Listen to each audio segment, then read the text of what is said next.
ቴንኪው በጣም እግዚአብሔር አምላክ ሁላችሁንም ይባርክ። ቴንኪው ስለ ጸሎቱም ስላስተዋወከንም እግዚአብሔር የተባረከውን ስለጋበዛችሁንም እግዚአብሔር አምላክ በለንደን ያለችውን የሮሆቦት ቤተክርስቲያንን እግዚአብሔር አብዝቶ ጨምሮ ይባርክ። እኔም ሜርሲም እናንተ ስለጋበዛችሁንና አክብራችሁ እስቲኑና ያላችሁን ዘርዝሩ መልካም ዘራላችሁ እጃችሁ ላይ እንክርዳድ የለባችሁም ብላችሁ ስላመናችሁብን እግዚአብሔር ይባርካችሁ። የተዘጋጀ መሬት ላይ የተመቻቸ ለዓመታት የለፋችሁበት ቦታ ላይ እንክርዳድ የያዘን ሰው ጠርቶ ዝራ አትሉት። ወይንም ደግሞ እናት ሌላ ሰው ጡት እንዲያጠባላት ሕፃኗን አትሰጥ።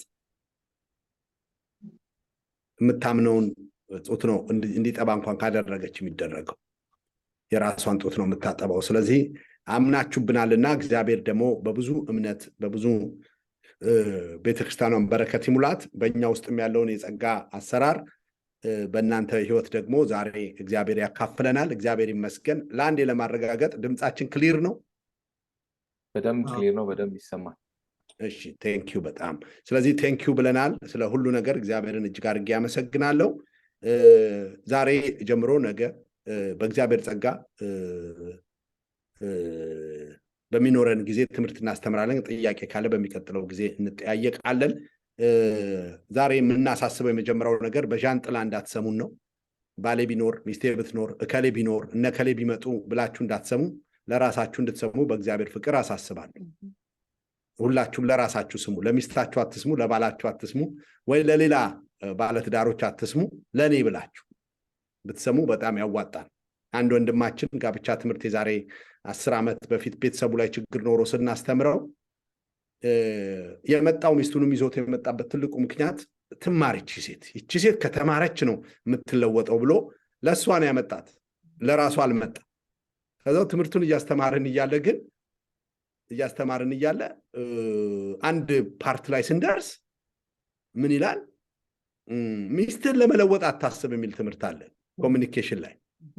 ራስ ለመለወጥ ወስንም ይላል። ራስ ለመለወጥ ደነገጠ። አልነገረንም ይህንን ነገር። ለካ እሱ ሀሳቡ ፕሮግራሙ እሷ እንድትማር። ከዛ በኋላ ለካ የቤቴ ለውጥ ያለው እኔ ጋ ነው እሷ ጋ አይደለም ማለት። እኔ ጋ ነው ለውጡ ያለው፣ እኔ ስለወጥ ነው ለካ ነገር የሚለወጠው ብሎ ወሰደ። ስለዚህ በዣንጥላ አትስሙ የሚለውን በዚህ ወንድማችን ምስክርነት ላጸናላችሁ ስለፈለግኩ ነው። እግዚአብሔር የተባረከ ይሁን። ሌላው የእግዚአብሔር ቃል ከተማዋ ወይንም ምድሪቷ መልካም ናት አለና ቀጥሎ ደግሞ ምን ይላል? ውሃው ግን ይጨነግፋል አለ። ውሃው ግን ምን ይላል? ይጨነግፋል ወይንም ያጨነግፋል። የተተከለ አትክልት፣ የጸነሰች ሴት፣ የሰው ልጅ የጸነሰ ከብት ያስወርደዋል ውሃውን በጠጣ ጊዜ። 6 ወር የሚድረስ 5 ወር የሚድረስ ያ ጸድቆ እያደገ ያለ አበባ ያንን ውሃ ከጠጣ ወይም ካጠጣችሁት ይደርቅ። ዛሬ የማሪጅ ህይወታችሁን እንደሱ ልታዩት። አንዳንድ ከተማ ላይ ውሃው የከተማው ውሃ ይሁን ምን እንደሆነ አይታወቅም። በቃ ኢትዮጵያ ላይ አሪፍ የነበረ፣ ጅቡቲ ላይ አሪፍ የነበረ፣ ኬንያ ላይ አሪፍ የነበረ፣ ገጠር ውስጥ አሪፍ የነበረ ከተማ ላይ እምቢልና ይጠወልቃል፣ ይበላሻል፣ ያስወርደዋል። ግን የእግዚአብሔር ሰው መጣና ምን ይላል? ጨውና ውሃ ጣለበት ይላል። ጨውና ውሃ ሲጥልበት ምን የሆነ ነው የሚለው የእግዚአብሔር ቃል ሲናገር? ወንዙ ተፈወሰ አይደለም የሚለው፣ ምንጩ ተፈወሰ ነው የሚለው። ኢንተራክት እናድርግ አንድ ጊዜ። ምንጩ ተፈወሰ በሉ እስቲ አንድ ጊዜ ለራሳችሁ። ምንጩ ተፈወሰ በሉ አንድ ጊዜ። ክብር ለእግዚአብሔር ይሁን። ለንደኖች ምንጩ ምን አለ? ተፈወሰ። ክብር ለእግዚአብሔር ይሁን። አሜን። አንሚዩት ብትሆኑ ለአንድ ጊዜ ብቻ፣ ካሁን በኋላ እንላችሁ። ለአንዴ ግን ምንጩ ተፈወሰ በሉ። ክብር ለእግዚአብሔር። ምንጩ ተፈወሰ። እስቲ አስቡት፣ ወንዙ ተፈወሰ ቢሆን ምን ነበር የሚሆነው? ወንዙ የሚመጣው ከምንጩ ስለሆነ መጨንገፍ ይቀጥል ነበር። የእግዚአብሔር ሰው ግን ምን ላይ ጣለው ይላል? ምንጩ ላይ ጣለው ይላል። ምኑን? ጨውን። ምኑን? ውሃውን። እዛ ላይ ሲጥለው ጨውን ውሃው ላይ ምንጩ ተፈወሰ ይላል። ሁላችሁም እዚህ ውስጥ እንደምታውቁት የማህበረሰብ ምንጭ ምንድን ነው? የሀገር ምንጭ ምንድን ነው? የመስሪያ ቤት ምንጭ ምንድን ነው? የቤተ ክርስቲያንስ ምንጭ ምንድን ነው? ሳትዋሹ በእውነት የቤተ ክርስቲያን ምንጭ ምንድን ነው? ቤተሰብ። ስለዚህ መጣል ያለብን ጨውን ምን ላይ ነው? ምንጩ ላይ ነው። ምንጩ ሲፈወስ ምኑ ይፈወሳል? ወንዙ ይፈወስ። እንዳም ቀጥሎ ግን ሄዱና አንብቡት ምን ይላል? ወንዙ ተፈወሰ ነው የሚለው። አይገርምም? ምንጩ ተፈወሰ አይደለም የሚለው፣ ወንዙ ተፈወሰ ነው የሚለው። አሁን ምድራችን ላይ የምናየው ከንቱ ነገር፣ ዓለም ላይ የምናየው ከንቱ ነገር፣ ትውልዱ ላይ የምናየው ከንቱ ነገር፣ ቸርች ላይ የምናየው ከንቱ ነገር ምንጩ እዛ ላይ ነው። ስለዚህ አንድ ቤተክርስቲያን ሮሆቦት በለንደን ያለችው ቤተክርስቲያን ዛሬ ዘይዳለች ልላችሁ። ዛሬ ዘይዳለች። ወደ ምኑ ሄደች? ዝም ብላችሁ ወንዙ ላይ ስንለፋ የነበረውን ሰበሰባችሁንና ምንጫችን ላይ እስቲ ጨው ይጣላላችሁ።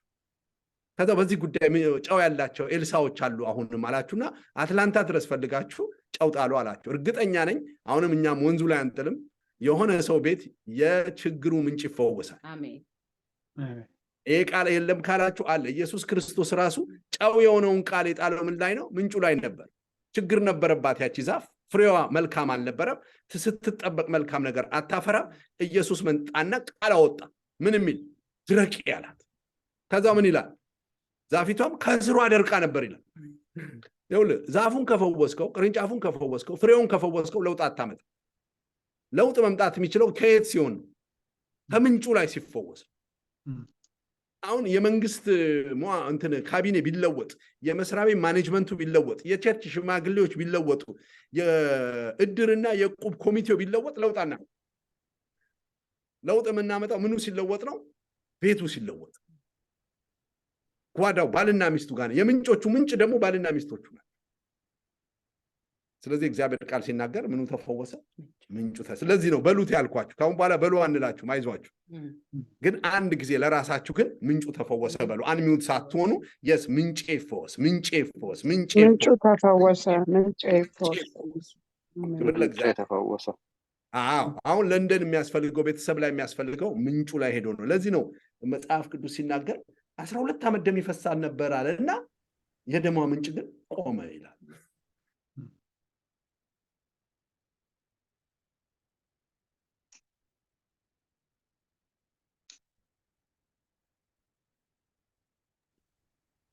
ኦኬ አንሚውት ሆኜ ነበር፣ አሁን ተመልሻለሁ።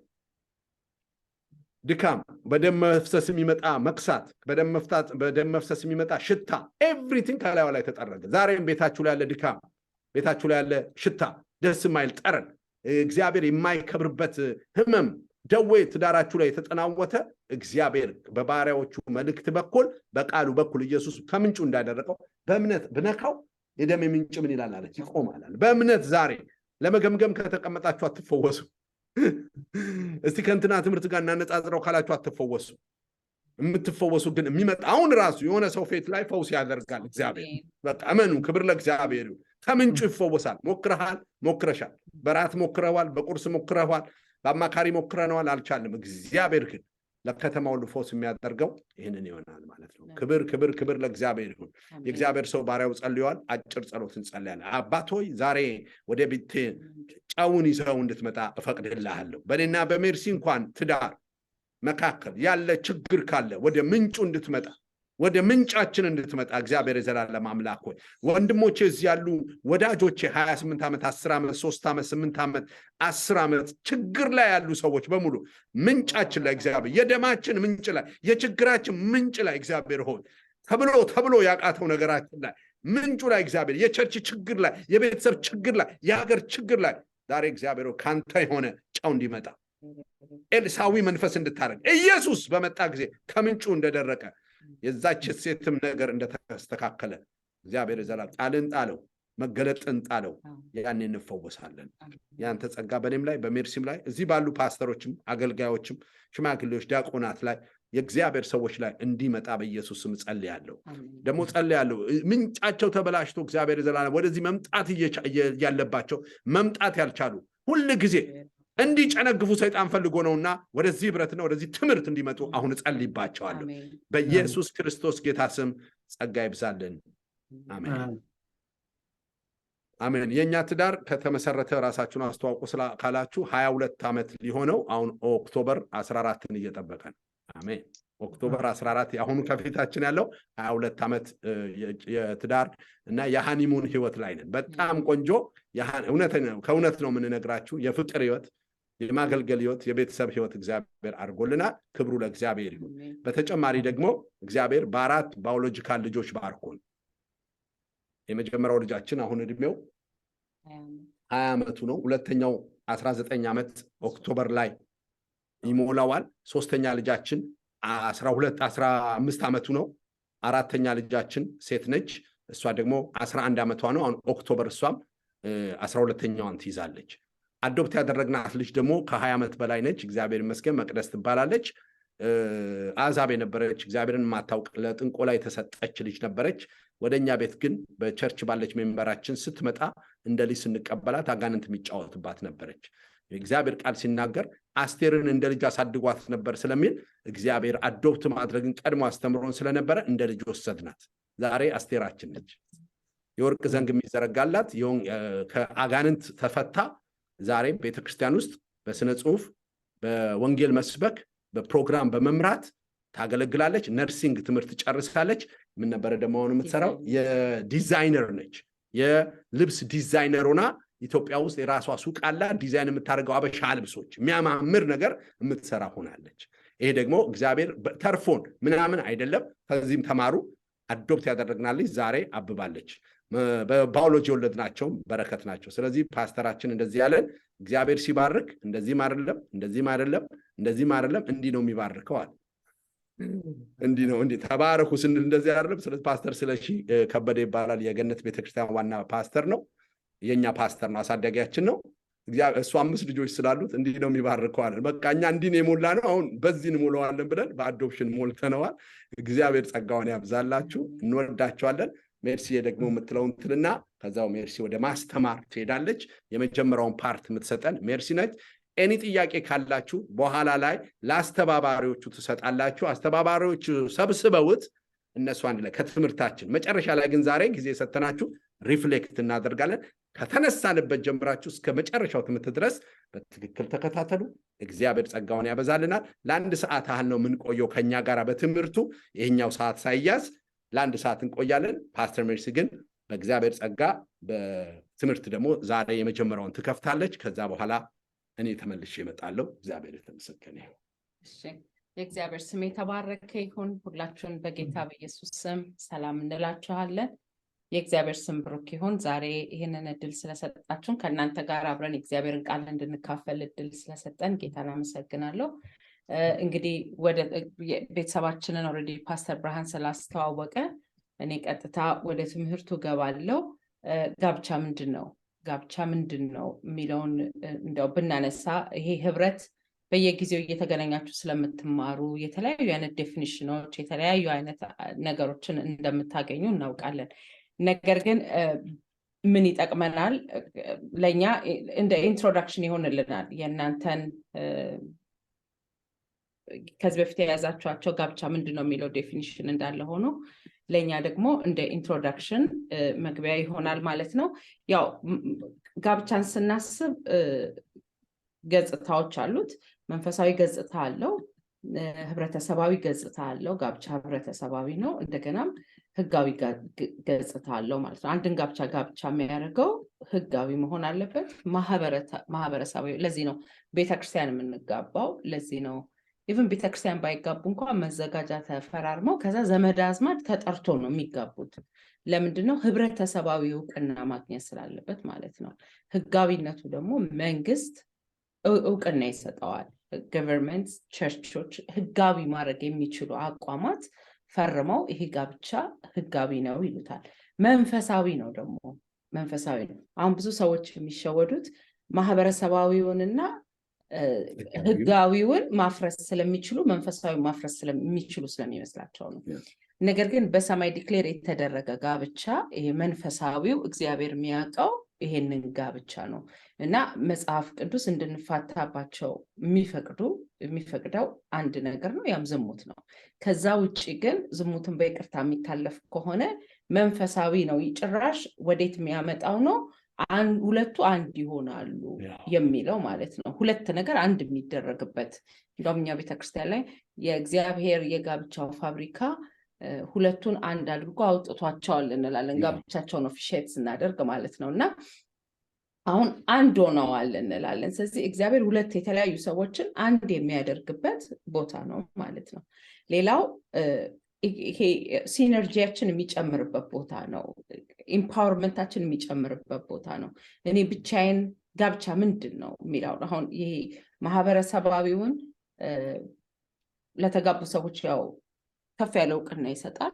ኢቨን አንዳንድ ስራ እድሎችን ስታገኙ ጋብቻ አለ ወይ ይላል። ዝም ብሎ አይሰጡም ፖዚሽኑን ጋብቻ። ምክንያቱም ስቴብል ያደረግ ሰው መሆን መለኪያ ነው ራሱ። አይገርምም? ጋብቻ። ስለዚህ አንድ ሰው ከአንድ ትዳር ከአንድ ሴት ላይ ጣጠንጣጠ ሲል ህይወቱ ላይ ስቴብል ያደረገ ነገር እንደሌለ ነው የሚያመለክተው ማለት ነው። ስለዚህ በህብረተሰብ አንጻር ራሱ ጋብቻ የሚያወራው ነገር አለ። በህግ አንጻር ደግሞ እንደ ሀገሩ ህግ እንደ ካልቸሩ እንደ ጎሳው ባህል ሚስትና ባልና ሚስት እስከሆኑ ድረስ ሪስፖንሲቢሊቲዎች ለራሳቸው የሚሆኑ ደግሞ የሚጠቀሙበት ነገር እነዚህን ነገሮች ሁሉ ያካተተ ህጋዊ ነገር እንዳለው ታውቃላችሁ። እግዚአብሔራዊን በተመለከተ ግን ሁለቱ አንድ እንደሚሆኑ የሚያይበት ቦታ ነው። ሌላው ደግሞ ሲነርጂ የሚጨምርበት ቦታ። እኔ ብቻውን አንድ ሰው ሺህ ያሳድዳል። ልክ ግን ብርሽ ወደ ህይወቴ በመጣ ጊዜ ግን 10,000 ማሳደድ ጀመርኩ። ኖርማሊ ስታስቡት እኮ 1,000 ሲደመር 2,000 ነው። 8,000 ከየት መጣ? ከህብረት እግዚአብሔር ካጣመረው ህብረት የተነሳ የሚመጣ ነው ማለት ነው። ስለዚህ ከጋብቻ በኋላ ባልና ሚስቱ እንደ አንድ ሰው ነው እንጂ የሚያስቡ ከዚህ በኋላ ሁለት መሆን አይችሉም ማለት ነው። ሌላው ጋብቻ የጋብቻን ጥምረት ይሄ በመንፈሳዊ ዓለሙ ስናየው ማለት ነው። በስጋዊ ዓለም 6 ያገባሉ። የሆሊውድ አክተሮች በአመት 2 ሊያገቡ ይችላሉ። አርጅተው ሲቀያየሩ መኖር ይችላሉ። መንፈሳዊ ዓለም ግን የጋብቻን ጥምረት በምድር እስከሚኖሩበት ዘመን ድረስ ፕላን ቢ የሌለው ኮንትራክት ሳይሆን ኮቨናንት ብሎ ነው የሚያስበው። ባይዘዌ ነገሮችን የምናይበት ነገር በጣም ይወስነዋል። ለምሳሌ ሰዎች ጋብቻን ካቀለሉበት ትልቁ ምክንያት ጋብቻ ምንድን ነው የሚለውን ሲያስቡ እንደ ኮንትራክት ያስቡታል። ኮንትራክት አንዱ አካል ኪዳኑን መፈጸም ካልቻለ ይፈርሳል። ኮቨናንት ግን እንደሱ አይደለም። ስለዚህ ቃል ኪዳን ነው ጋብቻ። የቃል ኪዳን ሚስትህን ትተሃታልና ነው፣ የኮንትራት ሚስትህን አይልም። ስለዚህ የሜሪጅ ኮንትራት ፈረምን ማለት በፈለግን ሰዓት ብሬክ እናደርገዋለን ማለት አይደለም። ለዚህ ነው ራሳችንን ሜሬጅን በተመለከተ ኢምፓወር ልናደርግ የሚገባል በእግዚአብሔር ቃል ነው እንጂ ፊልሞች፣ ካልቸሮች አሁን ሲቪላይዝድ ሆነናል የሚሉ ሰዎች ላይክ ከምትመላለሽ እዚህም 2 ጥርስ ብሩሽ ይኖርሽ፣ እዚህም 2 ጥርስ ብሩሽ ይኖር፣ እዚህም እንዲሆን ይሄን ክሎዜት ሰጥሃለሁ እዚህ ተቀመጥ። ከዛ እዛ ቤት ውስጥ ያለው ኃላፊነት ያቺን ክሎዜት ብቻ ነው፣ ያቺ ጥርስ ብሩሽ ብቻ ነው። እና አት ኤኒ ታይም በፈለገ ሰዓት መውጣት እንዲችል አድርጎ ራሱን አስለምዶ ነው የሚኖረው። ከዚህ የተነሳ ኮቨናንት ውስጥ ገብቶ እንትን አይልም። መጽሐፍ ቅዱስ ግን ሲናገር የስንዴ ቅንጣት በምድር ላይ ወድቃ ካልሞተች ፍሬ ልታፈራ አትችልም። ስለዚህ ኮቨናንት ማለት የምንሞትበት ቦታ ማለት ነው። ሜሪጅ ማለት I don't have any plan B፣ በፕላን ኤ የምኖርበት። ያን ፕላን ኤ ምንድነው? አንዱ ወደ ጌታ እስካልሄደ ድረስ አንዱ ወደ ጌታ እስካልሄደ ድረስ ወይም ደግሞ ጌታ እስካልመጣ ድረስ የማይፈርስ የጋብቻ ኪዳን ማለት ነው። ሌላው ጋብቻን በተመለከተ ምንድነው ስንል የዓለምን መስማት የሌለብን፣ ፖለቲሽያኖችን መስማት የሌለብን፣ የምድር ሰዎችን መስማት የሌለብን። ፈጣሪዎቹ እነሱ አይደሉም። ማስተር ማይንዱ እግዚአብሔር ነው። ሰይጣን እኔም ሜሬጅ መስራት እችላለሁ፣ እሺ ስራ ሲባል ወንድና ወንድ፣ ሴትና ሴት፣ ሰው ከእንስሳ ጋር ብሎ ነው ያመጣው። እግዚአብሔር ግን ወንድና ሴት አድርጎ ፈጠራቸው ነው። ሃሌሉያ። ስለዚህ የዋናው የጋብቻ መስራች እግዚአብሔር ነው። ሌላው ጋብቻን በተመለከተ ሀሳብ አመንጩም ፈጣሪውም ከመሰረተው በኋላ ደግሞ እጅግ መልካም እንደሆነ አየ ተብሎ የተነገረለት እግዚአብሔር ቃል ነው። ይህንን ዘፍጥረት ምዕራፍ 1 ከ26 እስከ 28 እግዚአብሔር ሰውን በመልካችን እንደ ምሳሌያችን እንፍጠር የባህር ዓሦችን የሰማይ ወፎችን እንስሳትን ምድርን ሁሉ በምድር የሚንቀሳቀሱትን ሁሉ ይግዙ። እግዚአብሔር ሰውን በመልኩ ፈጠረ፣ በእግዚአብሔር መልክ ፈጠራቸው፣ ወንድና ሴት አድርጎ ፈጠራቸው። እግዚአብሔር ባረካቸው እንዲህ አላቸው፣ ብዙ ተባዙ፣ ምድርን ሙሏት፣ ግዟትም። የባህር ዓሦችን የሰማይ ወፎችን በምድር ላይ የሚንቀሳቀሱትን ሁሉ ግዟቸው አለ። ስለዚህ እግዚአብሔር እሱ እራሱ ፈጣሪ የሆነው የመሰረተው ነገር እንደሆነ እንድታውቁ ወዳለው ማለት ነው። ኦኬ ዘፍጥረት ምዕራፍ 1 ቁጥር 27 ላይ እግዚአብሔር ሰውን በመልኩና በምሳሌው ከፈጠረ በኋላ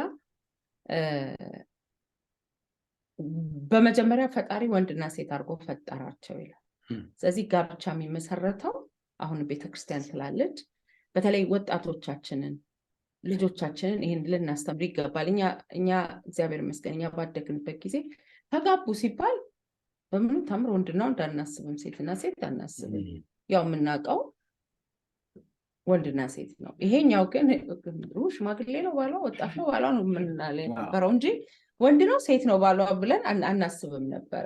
አሁን ግን ይሄ ስለ አይደለም የእግዚአብሔር ቃል በግልጽ እንደሚያስረዳው ልጆቻችንን ልናስተምር እንደሚገባ ማቴዎስ 18:4 ላይ 19:4 ላይ እንደሚነግረን ሰው እናትና አባቱን ይተዋል በሚለው በመልኩ ፈጠራቸው። የፈጠረውን በመጀመሪያ እግዚአብሔር ወንድና ሴት አድርጎ ፈጠራቸው በሚለው እሱን ዩኒቲ አስበን መኖር ይገባናል ማለት ነው። ሌላው እግዚአብሔር ትዳርን ሲያስብ ትዳር መመስረት ብቻ ሳይሆን ደግሞ ኃላፊነትም አለው። ትዳር ኃላፊነትም አለው።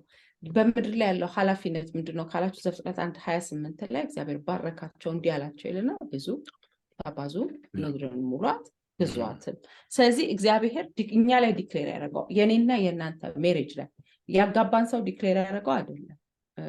ምናልባት ቃል ኪዳናችንን ስንገባ በመከራ ጊዜ፣ በሞት ጊዜ፣ በስቃይ ጊዜ በህይወት እስካለው እያልን ነው ቃል ኪዳን የገባ ነው። ነገር ግን እግዚአብሔር ባልና ሚስት ካደረጋ ወንድና ሴት አድርጎ ከፈጠራቸው በኋላ እላያቸው ላይ ዲክሌር ያደረገው ነገር አለ። ያም ብዙ ነው፣ ተባዙ፣ ምድርን ሙሉ፣ ግዟት። ስለዚህ እግዚአብሔር እኛ ሜሬጅ ላይ ፕሮናውንስ ያደረገው ነገር አለ።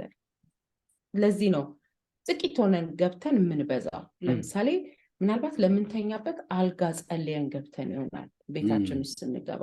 ዛሬ ግን 5 ክፍላችንም አልጋ አለው። ከየት መጣ ስትሉ ኦልሬዲ እግዚአብሔር እኛ ህይወት ላይ ብዙ የሚል በረከትን ስለተናገረብን ነው። ሌላው የኛ ትዳር የኔና የብርሽ ትዳር እዚህ ያላችሁ ፊት ለፊት የማነበው ጂሰስ ኢዝ ማይ ሎርድ ነው የሚታየኝ። ራሄል እዚህ ማያችሁ ሰዎች እግዚአብሔር የእናንተን ትዳር ሲያስብ መብዛትንና መግዛትን ነው የሚያስበው። ስለዚህ በዚህ ስታንዳርድ ካልሆነ ምድርን መሙላት ነው የሚያስበው በእናንተ ላይ ፊዚካሊ ባዮሎጂካሊ በመውለድ ብቻ አይደለም፣ በኢንፍሉዌንስ ከቤታችን በሚወጣ ወንዝ የምድሪቷን ፊት ሁሉ እስክንቀይር ድረስ እግዚአብሔር ይህንን ያስባል ማለት ነው። ስለዚህ በህይወታችሁ ፕላን ቢ አይኖራችሁ። እግዚአብሔር ሰው እስከተመቸው ድረስ ከሚስቱ ጋር ይኖራል አይልም። ሰው እስከደላችሁ ድረስ ከሚስቱ ጋር፣ ሚስትም ባሏ ጥሩ እስከሆነላት አብራ ትኖራለች አይልም። ነገር ግን ኪዳናችን አንድ አደረጋቸው። እንግዲህ እግዚአብሔር ሰው ያደረገው አንድ ያደረገው ሰው አይለየው ይላል። ሰው ማለት ቤተሰብ፣ መንግስት፣ እናንተም ራሳችሁ መለየት አያስፈልግም ማለት ነው። ሌላው ጋብቻ የተመሰረተበትን አመሰራረቱን ደግሞ ስናየው እግዚአብሔር ጋብቻን የመሰረተበት ምክንያት ብቸኝነት መልካም እንዳይደለ ስላየ ነው። ሰው ብቻውን ይሆን ዘንድ መልካም አይደለም ብሎ ነው። ስለዚህ እኔ ብቸኝነት ይሻል ነበር አትበሉ፣ ሰነፍ ነው የምትሆኑት። እንደሚናገር ሰው እንደ እግዚአብሔር ቃል ይናገር ነው የሚለው። በምንም ታምር ከጋብቻ ውጪ ብቸኝነት አይሻልም። ብቸኝነት የራሱ አድቫንቴጅ አለው። ጊዜው ሲያልፍ ግን የጸሎት ርዕስ ነው የሚሆነው። ዛሬ ቤተክርስቲያን ላይ ያሉ ያላገቡ ሰዎችን ስታያቸው በስንት አይነት የጸሎት ርዕስ ውስጥ አብረዋችሁ እንደሚቆሙ ታውቃላችሁ። ምክንያቱም አለማግባት እንደ መጉደል ስለሚሰማቸው። ሰይጣን ግን ምንድን ነው የሚያደርገው? እኛ ካገባን በኋላ ደግሞ የተውነውን ይሄ ልክ እንደ ግብፅ ሽንኩርት መመኘት ማለት ነው። መና እየበሉ እግር ማያሳብጥ፣ በሽታ ማያስረጅ፣ ሽንት ቤት ማያስኬድ ምግብ እየበሉ የግብፅ ሽንኩርት የግብፅ ስጋ ይላሉ። እዚህ ፍሬያማ እንዳይሆኑ ማለት ነው። ወደኋላ የተውከውን ነገር ስታስብ እዚህ ጋር ፍሩትፉል መሆን አይቻልም። እዚህ ጋር በትዳራችን ደስተኛ ሆነን መኖር አንችልም ማለት ነው። ስለዚህ እግዚአብሔር ጋብቻን ሲያስብ ማለት ነው ወንድና ሴት አድርጎ ፈጠራቸው። እኔ እንደውም ጭራሽ የማስበው እንዴት ነው በአንድ አዳም በሚባል አካል ውስጥ ነው ወንድና ሴት አድርጎ የፈጠራቸው። ከዛ ሰው ብቻውን ይሆን ዘንድ አንድ ነገር ውስጥ ይሆን ዘንድ መልካም አይደለም ማለትና ከጎኑ አጥንት አወጣ። እግዚአብሔር እጅግ መልካም እንደሆነ አየ ይላል። ስለዚህ የአዳም የብቸኝነት መልስ የመጣው ከሔዋን ነው። ጌታ ይባረክ። የሔዋንም ብቸኝነት መልስ የሚመጣው ከአዳም ነው። አዳም ብዙ አይነት እንስሶችን አይቷል። እነ አንበሳም እነ ነብርም እነ ቀበሮም እነ ቀይ ቀበሮም ሲያልፉ አይቷል። ለሱ ግን እንደሱ የሚሆን ረዳት አልተገኘለትም ነው የሚለው። ስለዚህ የጋብቻ ምንድን ነው ብላችሁ ስትሉ አንደኛ እግዚአብሔር ነው የመሰረተው። የመሰረተበት ምክንያት ደግሞ ብቸኝነት ለሚባል ለውስጡ ከአራት እህቶች መካከል አንድ ሆኖ ተወልዶ ብቻዬን ነኝ ይላል። እንዴ አራት እህት አለ አይደል ስትለው ዲፕ ኢንሳይድ ላለው ለብቸኝነት ጥያቄ መልስ ያለው ትዳር ጋር ጋብቻ ነው። በጣም የሚወዷት እናትና አባቶች ጋር እንደውም አንዲት ልጅ ፓስተርዬ እንዳገባ ጸልይልኝ አለች። ግን አባቷ እንዴት ትሪት እንደሚያደርጋት ስትነግራቸው ሌሎቹ ታናናሾቼን አለች ውጡ፣ ተከራዩ፣ ራሳችሁን ቻሉ፣ እኔ አንቺ ግን በፈለግሽው ቀን ነው የምትወጪ ይለኛለች። ግን የአባቷ ስፔሻል ትሪትመንት እንኳን ብቸኝነት የሚለውን ምላሽ አልሰጣት። ስለዚህ ለብቸኝነት ለሚለው ነገር ለሰው ልጅ መልስ የሚገኝበት ቦታ ነው ማለት ነው። ሌላው ጋብቻ ፓተርን አለው፣ እግዚአብሔራዊ ፓተርን አለው። ለምሳሌ እኔ አሁን የለበስኩት ሸሚዝ እንደዚሁ ዝም ብሎ የሆነ ጨርቅ ቅድድ አድርገው አይደለም የሰፉት፣ ፓተርን አለው። ያንን ፓተርን ያደርጉበትና ይሄን ቅርጽ እንዲመጣ አድርገው ይሰሩታል። ልክ እንደዚሁ እግዚአብሔር የጋብቻ ፓተርን አለው፣ የራሱ ጽንሰ ሀሳብ አለው። ጋብቻ የሚሰራው በዚህ አይነት መልክ ነው ብሎ የሚያስበው ነገር አለው። ያውም የትኛው ነው ካላችሁ ሰው እናትና አባቱን ይተዋል፣ ከሚስቱም ጋር ይጣበቃል፣ ሁለቱም አንድ ስጋ ይሆናሉ። እነዚህ መሰረቶች ሲማቱ፣ እነዚህ መሰረቶች ሲዛቡ ትዳር ላይ ችግር ይፈጥራሉ።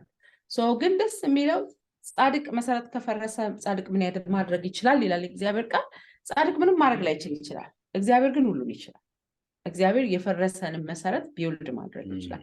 ስለዚህ ጋብቻችን እንዴት ነው መመስረት ያለበት? መጀመሪያ መተው መምጣት አለበት። ሁለተኛ መጣበቅ አለበት።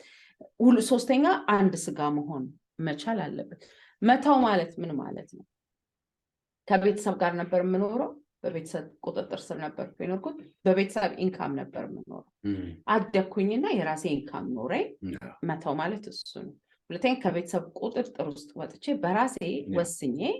ለዚህ ነው መጽሐፍ ቅዱስ ልጅ እናትና አባቱን ይተዋል ከሚስቱም ጋር ይጣበቃል አይልም፣ ሰው ነው የሚለው። ሰው መሆን መድረሻ ላይ ደግሞ የሚያደርሰን የራሳችን ኢንካም፣ የራሳችን አቋም፣ በራሳችን ምርጫ የምንሄድ ሰዎች መሆን መቻል አለብን ማለት ነው። እግዚአብሔር አስገድዶ ይሄ ያንተ ነው ብሎ የሰጠውን ቦታ መጽሐፍ ቅዱስ ላይ አታዩም። ምናልባት ሂድና ከሊትን አግባት ያለበት ቦታ ታገኛላችሁ። እንደሱ አይነት ስፔሻል ኮሊንግ ያላቸው ሰዎች ይኖሩ ይሆናሉ እንጂ እግዚአብሔር ለአዳምም ሔዋንን በፊቱ ነው ያሳለፈላት፣ ራሱን የመረጣት እቺ። ስለዚህ እግዚአብሔርን ብሌም እያደረጋችሁ አትቀመጡ። የመረጣችሁት ምርጫ ውስጥ ነው የገባችሁት። ጌታ ይባረክ። እና እኔ ይህንን ባላገባ ስንት ሰው ሲጠይቀኝ የነበረው ምናልባት ያኛውንም ብታገቢው ሜሬጁ ይሄ ይሆናል፣ ያኛውንም ብታገባ ሜሬጁ ከዚህ የተለየ አይሆንም። እንመጣበታለን። ሜሬጅ የኤደን ገነት ቦታ ነው፣ የአትክልት ቦታ ነው። እና ራሱን በራሱ የሚጠብቅ ደግሞ የኤደን ገነት የለም። ግዴታ ገበሬ ያስፈልገዋል፣ የሚሰራለት ያስፈልገዋል። እጁን አጣጥፎ አፈር እንዲነካው የፈቀደ መውካት የወደደ አረም ሲያይ ወየው ብሎ ቁጭ ብሎ ማያለቀስ ከእህሉ ለይቶ መንቀል የሚችል አለበለዚያ እና ታይሚንግ የሚያውቅ። ምክንያቱም አንዳንድ ጊዜ ያለ ታይሙ አረምን እንነቅላለው ስንል አብረን ስንዴውን እንነቅላለን። ኢየሱስ እንደሱ ነው ያላችሁ። ታዲያ አረሙን እንንቀለው ሲል ጊዜው አይደለም፣ አብራችሁ ስንዴውን አብራችሁ እህሉን ትነቅሉታላችሁ። ስለዚህ እስናው ታይም አለ እና አረም ስናይ ቤታችን ውስጥ አትክልት ቦታ ስለሆነ ቤታችን ማለት ነው እግዚአብሔር የመጀመሪያውን ትዳር የመሰረተበት ቦታ ኤደን ገነት ስለሆነ አረም ስናይ ብለን ማናለቅስበት ደረጃ ላይ የደረስን ልጅ መሆን መቻል፣ ሰው መሆን መቻል አለብን ማለት ነው። ስለዚህ ሰው የሆንበት ሌቭል ላይ ከሆነ you go to your pastor ላገባ አስቤያለሁ ከሊት ነው ማገባት ጨርሰህ ሁሉም ነገር አድርገህ ሰርግ ካርድ ይዘህ ፓስተር ጋር መምጣት አይገባም። ምናልባት እዚህ አግብታችሁ የጨረሳችሁ ሰዎች ስለሆናቸው አብዛኞቻችሁ ይሄ ነገር ላይ ሆናችሁ ይችላል፣ ግን ልጆቻችሁን ንገሯቸው። አልቆ አይደለም በቃ ነገ ሊያገባ ዛሬ ናና ኦፊሼት አድርገኝ ተብሎ አይደለም። ይሄኛውን ሰው ላገባው አስቤያለሁ። መተው ማለት ፕሮሰሱን፣ ዝግጅቱን ሜንታሊ፣ ፊዚካሊ፣ ስፒሪቹዋሊ እነዚህን ነገሮች መጨረስ ያስፈልጋል። ለወላጅ ደግሞ ባርካችሁ ልቀቁኝ፣ ያ ነው መተው ማለት። ከነሱ ቁጥጥር ስር ወጥቶ የራስ ምርጫ መውሰድ መቻል ማለት ነው። ይጣበቃል ማለት ደግሞ መጣበቅ ከጮኝነት ይጀምራል። አንዳችን ወደ ጌታ ስንሄድ ያልቃል። አሁን ትልቅ ትዳር ውስጥ ያለ ጋፕ ምንድን ነው? እጮኝነት ላይ መጣበቁን ይጀምሩታል። መጣበቅ ማለት ምን ማለት? መጣበቅና አንድ ስጋ መሆን ይለያል። አንድ ስጋ መሆን ሴክሹዋል፣ ያንን ከቃል ኪዳን በኋላ የምንሄድበት ነገር። ከቃል ኪዳን በኋላ የኔ ስጋ የኔ አይደለም፣ በኔ ስጋ ላይ እኔ አይደለሁም አዛዥ፣ የኔ ስጋ ላይ አዛዥ ባሌ ነው። የባሌ ስጋ የእሱ አይደለም፣ በሱ ስጋ ላይ አዛዥ እኔ መሆኑ አንድ ስጋ መሆን ማለት ያ ነው። መጣበቅ ግን ማለት እጮኝነት ላይ ይጀምራል፣ አንድ ወደ ጌታ ሲሄድ ያልቃል ማለት ነው። the same goal, the same ራእይ፣ the same passion እያዙ የኔ ራእይ፣ የሷ ራእይ፣ የብርሽ ራእይ፣ የሜርሲ ራእይ የሚባል ሳይሆን የኛ ራእይ የሆነ ለአንድ ግብ የምንሄድበት ቦታ ይሆናል ማለት ነው። መጣበቅ አብራው ታይም በማሳለፍ ብዙ በማውራት በመጫወት ጌታ ይባርክ። ዛሬ የምንነጋገረው 6 ነጥብ አለን በማለት አይደለም። ላይክ ፍሪሊ ሆናችሁ የምታገኙት ጓደኛችሁ አለ አይደለም? እንገናኝ ትባባላላችሁ። ኦኬ ስንገናኝ ግን ምንድን ነው የምናወራው አትሉ። በቃ ጓደኝነት አሁን ብርሽ ወደ ቤት ሲመጣ ሜርሲ ቤት አለች ማነጋግራት 7 ነጥብ አለ ብሎ አይመጣም፣ ቤቴ ብሎ ነው የሚገባው። ግን አብረን ስንገናኝ እናወራለን፣ እንጫወታለን። ያ ጓደኝነት መጣበቅን ያመጣል። ቢኬርፉል። የተጋባን ሰዎች በጣም ሚስ የምናደርገው ፕሮሰስ እቺ መጣበቅ የምትባለው ናት። አንድ ስጋዋ መሆኑ እንኳን ማታ መሽቶ አልጋ ላይ ስንገባ ባልየውም ትዝ ይለዋል። ብዙ ጊዜ ያው 90% በስተዲ የተረጋገጠ ነገር ሴክስን ሴት በቀን ስንቴ ታስበዋለች ሲባል ምናልባት 90 ጊዜ ማነው 10 ጊዜ ወንድ 90 ጊዜ። ድሪቨን የሆነው ይሄ ሴክስን በተመለከተ የሚመጣው ሀሳብ ለምንድን ነው ሁሌ ከባሌ የሚመጣው ብለን ስናስብ የሚገርማችሁ ሴክስን 10 ጊዜ ታስባለች፣ ምግብ 15 ጊዜ ታስባለች በ24 ሰዓት ውስጥ ማለት ነው። በደንብ የተሰራ ጥናት። ሴክስን ከምግብ በታች ነው የምታስበው። ባል ደግሞ ስታዩት ሴክስን ከምግብም ከምንድነው ከምግብም በላይ ነው የሚያስበው ማለት ነው። ያ ድሪቨን ያደረግና አልጋ ላይ ሲኬድ ሴክሱ ትዝ ሊል ይችላል። በጣም ኔግሌክት የሚደረገው ፓርት መጣበቅ የሚለው ፓርት ነው። መጣበቅ የሚለው ፓርት ግን የተለያየ ሲመጣ ሜሬጅ ውስጥ ክፍተት ይፈጥራል። ያንን ክፍተት ደግሞ እባብ ለመግባት ይጠቀምበታል። ያንን ክፍተት ደግሞ ይሄ ብቸኝነት የሚለው ትዳር ሊመልሰው የተሰጠው ትዳር መልስ እንዴት ነው? ለብቸኝነት መልስ የተሰጠው ትዳር ነው አይደለ? ሰው ብቻውን ይሆን ዘንድ መልካም አይደለም ተብሎ ያ የመጣበቁ ፕሮሰስ ሲሰበር ብቸኝነት የሚለው መንፈስ ባልየውንም ወይም ሚስትየውንም ብቸኛ ነኝ ብሎ የሚያስበውን እየወረሰው ይመጣል ማለት ነው። እሱ ሜሬጅ ውስጥ ክራክ ይፈጥራል። የሚገርመው ነገር ሰው እናትና አባቱን ይተዋል፣ መተውን አወቀን። መጣበቅ that's the strongest part። ይሄ መጣበቅን በተመለከተ በመጽሐፍ ቅዱስ ላስረዳ። ምን ያጣብቀናል ብላችሁ ሶሪ በጣም አይ ዶንት ኖ እንትናችሁ ዙሙ ፒክቸር ወይንም ቪዲዮ የሚያመጣላችሁ የኛን ነው። አንድ ምሳሌ ልታሳይ ስለሆነ የሁላችሁም ዙም የኛን ምስል ቢያመጣው አንዴ የእናንተ ብቻ የኛን ምስል ቢያመጣው አንድ ነገር ልታሳይ ስለሆነ።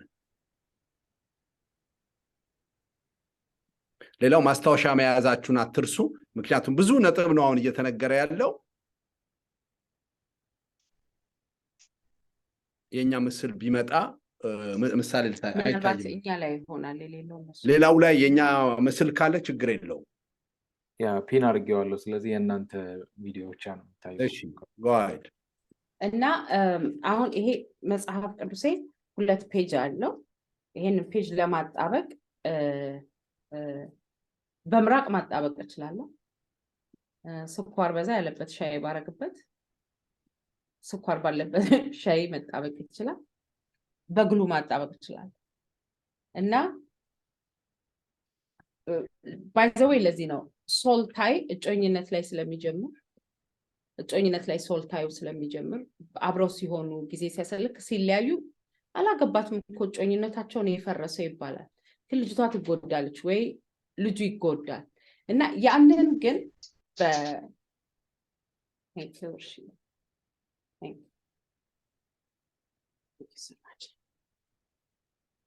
እነዚህ ሁለቱም ጽሁፎች አላቸው ልበልና ይሄ የኔ ታሪክ ነው፣ ይሄ የብርሽ ታሪክ ነው፣ ይሄ የኔ ቪዥን ነው፣ ይሄ የብርሽ ቪዥን ነው። ከዛ በኋላ አብረን መጋባት ስናስብ የምናመጣው እነዚህ ሁለቱን አንድ ላይ ነው የምናጣብቀው። እንዴት ነው የማጣብቀው ብላችሁ ካላችሁ እኔ ልብ ውስጥ ያለውን ስነግረው ሳወራው እሱ ሲሰማኝ እሱ ልብ ውስጥ ያለውን ሲነግረኝ ስሰማው ራያችን እየተጣበቀ ይመጣል ማለት ነው። ከዛ እስካልተጋባን ድረስ በጮኝነት እስካለን ስኳር በበዛው ሻይ የመጣበቅ ያህል ይሆናል፣ አለዛ በምራቅ የማጣበቅ ያህል ይሆናል።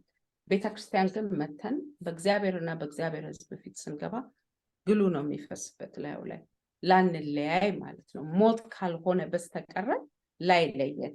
ከዚህ የተነሳ ሜሬጃቸውን በቀላሉ ሰዎች ሲያፈርሱ ይፎጨቃል። አንዱ ፔጅ አንዱ ላይ ይቀራል፣ አንዱ ፔጅ አንዱ ላይ ይቀራል። እንዲቀደድና ይሄ ጽሁፍ እዚህ ላይ ያለው እዚህ ጽሁፍ እዚህ ላይ ያለው ሪል አይደንቲቲያቸውን ያጡታል። ከዛ በኋላ በሌላ ሰው አምጥተው መሙላት ይፈልጋሉ። በሌላ ሰው አምጥተው ግን ኦልሬዲ በዚህኛው ልክ ተቀዶ ስለሄደ ይሄኛው ሰውዬ ሲሄድ ቦጭቆታል። ይሄኛው የሚመጣው ሰው ላይ ሞላ ይችላል። አንድ ሚስጥር ግን ልንገራችሁ፣ በጌታ ፈቃድ ሆኖ አንዱ ግን ወደ ጌታ ከሄደ የተቀደደውን ፓርት በሙሉ መንፈስ ቅዱስ ይሞላል። ያንን ፓርት ጌታ ስለሚሞላው አዲስ ወረቀት እንሆንና ለሌላ ሜሬጅ መዘጋጀት ይቻላል ማለት ነው። አለዛ ግን በዚህኛው ልክ ተለቆ ስለሄደ ይሄንንም ቢያመጣው ትክክል አይሞላም፣ ይሄንንም ቢመጣ ትክክል አይሞላም። ሜሬጅ ክራክ ማድረግ ጀመረ የሚባልበት ቦታ ይሄ ቦታ ነው። ፓተርኑ ሲበላሽ መተው አለ፣ አንድ ስጋ መሆኑ አለ ቤቱ ላይ። መጣበቁ ግን ሲጠፋ ራእያችንን መከፋፈል፣ የቀን ውሏችንን ሼር መደራረግ፣ የምናምነውን መንገር፣ የምንፈራውን መንገር፣ የምንሰጋውን ነገር አብሮ ተነጋግሮ መጸለይ፣ እነዚህ ነገሮች ሲጠፉ ቤት ውስጥ ችግር ከሚፈጥረው አንዱ ነገር መጣበቅ የሚባለው ፓርት ሲወጣ ነው። ስለዚህ ሜሬጃችንን ባይዘዌይ በቃ ኦልሬዲ ፕላን ቢ ስለሌለን አንድ ጊዜ ፓስተር ብርሃን ጋብቻ ማድስ ፕሮግራም ቸርች ላይ ያደርግልናል እና ከኛ መሀል ከተሾሙት ፓስተሮች አጠገብ የሚቀመጥ ፓስተር ነበርና ምን አለኝ፣ በሉ ቀለበታችሁን አውጡና አሁንም አንቺ ነው የማገባው 10 ዓመት ቢሆናችሁ 5 ዓመት ቢሆናችሁ ለሌላ እንደገና 5 ዓመት ቃል ኪዳኔን አድሳለሁ እንደ ክርስቶስ አይነት ባል ሆናል ብሎ ሲል ምን አለኝ፣ ለመሆኑ ምን አማራጭ አለን? በቃ እኮ ሌላ ፕላን የለንም፣ ከዚህ ጋር ነው የምንኖረው ብሎ አሳቀኝ። ግን ከሳኩኝ በኋላ ትዝ ሲል እውነትም ሌላ ፕላን እንደሌለው ሰው አድርገን ስንኖር ይሄንን ነገር እንዲሰራ እናደርገዋለን። አማራጭ እንደሌለን ስናስብ ይሄንን ትዳር ኢፌክቲቭ እንዲሆን አድርገን መስራት እንችላለን ማለት ነው። ታዲያ ይሄ ትዳር ልሞትበት ካልተሰጠኝ፣ ልጠፋበት ካልተሰጠኝ እንዴት አድርጌ ግን የሚሰራ ትዳር ላድርገው? አንድ ሀሳብ ለመጨመር እዚህ ላይ እነዚህ ሁለቱ የተለያዩ ናቸው። ከመጋባታቸው በፊት በስቴፕለር ብናጣብቀው ጥሩ ነው። እዚህ ጋር ስቴፕለሩ እንደዚህ ተብሎ ይቀደዳል፣ ቀላል። በትንሽ ነገር ብናጣብቀው በሆነ ነገር ጥሩ ነው። ግን ምን ይላል መጽሐፍ ቅዱስ? እንግዲህ ማን ያጣመረው? ያጣመረው አይደለም፣ ሱፐር ግሉ ያጣመረው አይደለም። እንግዲህ እግዚአብሔር ያጣመረውን ሰው ምን አይበለው ነው የሚለው፣ አይለየው። እንግዲህ ማን ያጣመረው? እግዚአብሔር ያጣመረው። እንግዲህ ሱፐር ግሉ ያጣመረው እንኳን 2 ወረቀት፣ ስቴፕለር ያጣመረውን 2 ወረቀት፣ በምስማር የተጣመረ እንኳን 2 ቆርቆሮ ስትለዩት ንቃይ ነው የሚባለው። አገር ቤት አስታውሳችሁ ንቃይ ቆርቆሮ ይሸጥ ነበር እና ዋጋውም የወረደ ነው፣ ኳሊቲውም የወረደ ነው፣ ፈላጊውም የወረደ ነው፣ ያፈሳል።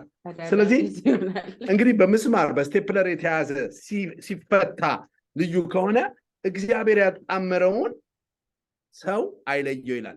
በየትኛውም ሰርጅን ቢላ 2 ሊደረግ አይችልም። በየትኛውም አንዱ ሳይጎዳ እኔ አሪፍ ነኝ ማለት አይቻልም።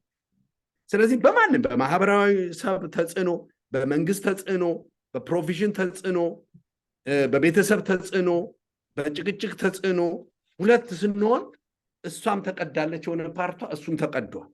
ስለዚህ ለመለያየት የሚያስብ ሰው እንኳን ካለ ይህንን ሊረሳው የሚገባ ነገር ይሄ ወረቀት ለእናንተ ትምህርት ይሆናችሁ መንፈሳችሁ ላይም አስቡት እግዚአብሔር ጸጋውን ያብዛላችሁ ቀጥይ በጣም ፓወርፉል መልእክት ነው ጌታ ይባረክ እንግዲህ ጋብቻን በተመለከተ እግዚአብሔራዊ ሐሳቡ ይሄ ነው ፓተርን አለው ፓተርኑ ደግሞ መተው መጣበቅ አንድ ስጋ መሆን ነው ይሄ ባይ ዘ ዌይ ካለን ሰዓት አንፃር ረጅም ሄድ አልቻልንም እንጂ መጣበቅ ራሱን የቻለ አንድ ሰዓት ተኩል የሚፈጅ ትምህርት ነው ስለዚህ አሁን በጣም ብዙ ሰዎች ስጋቸውን ሼር ያደርጋሉ ስጋቸውን ያጣብቃሉ ሼር ያደርጋሉ ስጋቸውን ለመጣበቅ ችግር የለውም ግን እውቀታቸውን መረዳታቸውን ራእያቸውን ገንዘባቸውን አያጣብቁትም ከዚህ የተነሳ ሜሬጅ ራክ ያደርጋል ማለት ነው ሌላው ብቻ ወደ መጨረሻ ላይ መጣበታለሁ ታዲያ ተግዳሮቶቹ ከየት የመጡ ናቸው የሚለውን ነገር እናየዋለን ሌላው ጋብቻን እግዚአብሔር ሲያስብ ለመረዳዳት የተሰጠ ቦታ ነው ምንድነው የምንረዳ አሁን አብረው ዝም ብሎ ፓርትነር ሆነው የሚኖሩ ሰዎች ኢኮኖሚካሊ እንደሚረዳዱ ያውቁታል ለምሳሌ አንድ ሰው የቤት ኪራይ ከፍሎ የሚኖር ከሆነ $2,000 የሚከፍል ከሆነ ከገርል ፍሬንድ ጋር ነው እሱ 1,000 ብር ብታመጣ እኔ 1,000 ብር ማመጣ ይሄ አጋንንታዊ ነው እግዚአብሔራዊ አይደለም ዳስ ናት ባይብሊካል ሜሬጅ ልክ ነው እኔ የማገኘውን ገቢ ባሌ የሚያገኘውን ገቢ አንድ ላይ አድርገን መኖር ግዴታችን ነው ትዳር ውስጥ ከገባን በኋላ ግን ድሪቨን ፎርሱ ኢኮኖሚ መሆን የለበትም የምንገባበት ዓላማ ኢኮኖሚካ አለዛ ደግሞ ምን ይሆንብናል መሰላችሁ ለምሳሌ አሁን እናንተም የምትኖሩበት ሀገር እኛም የምንኖርበት ሀገር ሲንግል ማም መሆን ሞር ቤኔፊሻሪ ነው ኢኮኖሚካል ነገር ካጋባን ሞር ጥቅም ያለው ከወለዱ በኋላ መለያየት ነው መንግስት የሆነ ቤት ይሰጣል ገንዘብ ይሰጣል በልጅ ሳፖርት ይደረጋል ስራ የለኝም ካልች የሆነ ነገር ይደረጋል እነዚህ አይነት አክሰሶቹ ለእግዚአብሔራዊ ነው ነገር ለሆነ መፋታትን እጣላለሁ የሚለው ቃል ላይ ለመረማመድ አቅም ይሆነናል ማለት ነው ቢኮዝ መጀመሪያ የሚያከናኘን ነገር ለኢኮኖሚ ምላሽ ለመስጠት አላለን በቃ ሴክሱንም አላጣውም ኑሮም አይከብደኝም ሞር ሴቭ አረጋለሁ this is not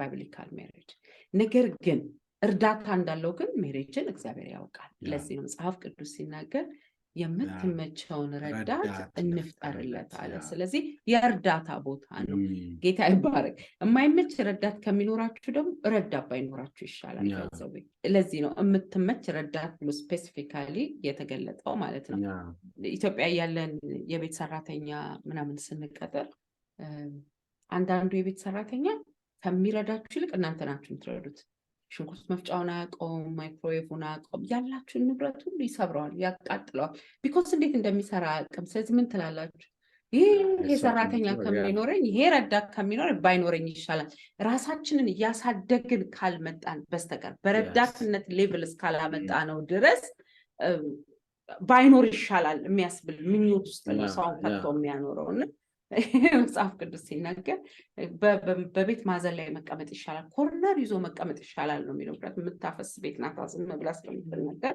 የምትመች ረዳት ካልሆነ ክሪቲካሊ አስባ ፕላን አድርጋ ወደ ጎልህ ለመሄድ የምትረዳ ሴት ካልሆነች በስተቀር ይሄንን ለወንድሞች መንገር እፈልጋለሁ እግዚአብሔር ከአዳም ውስጥ አጥንት አውጥቶ ሲያን ከእያንዳንዱ ስኬታማ ወንድ ጀርባ ስኬታማ ሴቶች አሉ ይላሉ እኛ ከጀርባ አልተሰራንም ዳስናት ባይብሊካል ከጎን ካለ አጥንት ነው የተሰራነው ስለዚህ ሚስት ከራስም አጥንት አልተወሰደም ስለዚህ አትገዛም ባሏል ከግራ አጥንትም አልተወሰደችም አትረገጥም ከጀርባ አጥንትም አልተወሰደችም ወደ ኋላ መሆን የለባትም ማትነካቶን ማትዳሰሳቶን ከጎን ስለሆነች ግን she has to walk equally you know ጌታ ይባርክ ባሌ